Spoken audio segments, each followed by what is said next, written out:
The solution could lie up here. Norway is famous for its fjords, its salmon and heavy wool pullovers. But someday it could be famous for an electrical grid running over the heights from the Great Dam reservoirs to the southern coast. 1,000 kilometers to the south, near Hamburg, a few windmills turn, sometimes in vain.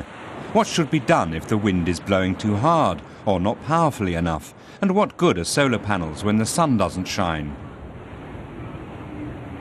Sven Teske of Greenpeace used to climb up the sides of the cooling towers of nuclear power plants. Today he's climbing 68 meters inside this windmill. Teske is a member of the UN's panel on climate change. Greenpeace has grown up. It takes critics' arguments seriously and seeks solutions. The nuclear industry always said that windmills generate electricity only when the wind blows.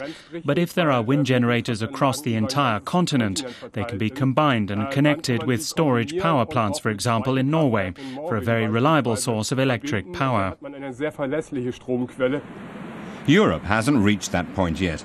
There has been a massive expansion of wind power. Britain alone plans to install 5,000 windmills in the sea over the next 10 years. But the power grids are already insufficient. When the wind blows hard, then the energy cannot even be put into the grid. The windmills have to be shut down. There is excess capacity at the moment. Nuclear and coal-burning plants produce enough power, and then the windmills have to be shut down. The situation is just wrong. German wind-generated energy could be sent to power and storage facilities like this one in southern Norway. It generates hydroelectric power as water flows down 130 meters from the upper to the lower lake. Turbines and pumps have been built into the mountains. Denmark and the Netherlands already send their surplus electricity to be stored here. The 4,200 megawatts the plant distributes, all of it from renewable sources, is the equivalent of 3 nuclear power plants.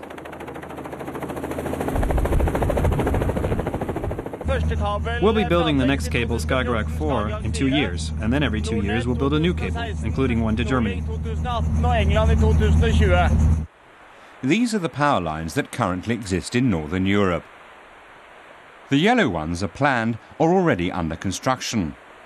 But there are greater plans. In a few years at the latest, a €30 billion European supergrid will connect all renewable energy sources. That means Germany will no longer need coal-burning plants.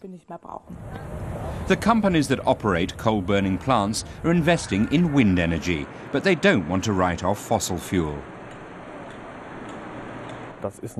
The move is to renewable sources of energy, but it can't be done in 1 or even 2 decades. It will take many, many decades.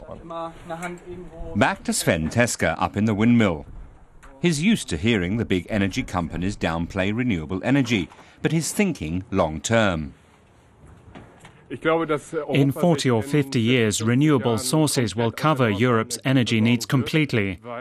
Europe is poor in energy. We don't have great reserves of natural gas or coal. We have practically no uranium or oil. Renewable energy, except for biomass, requires no fuel. So it'd be independent from other areas, and once the plants are built, the only costs incurred are for maintenance. Meanwhile, these ideas have reached the executive and ministerial offices and are receiving support. Now all the countries bordering the North Sea want a common green power grid.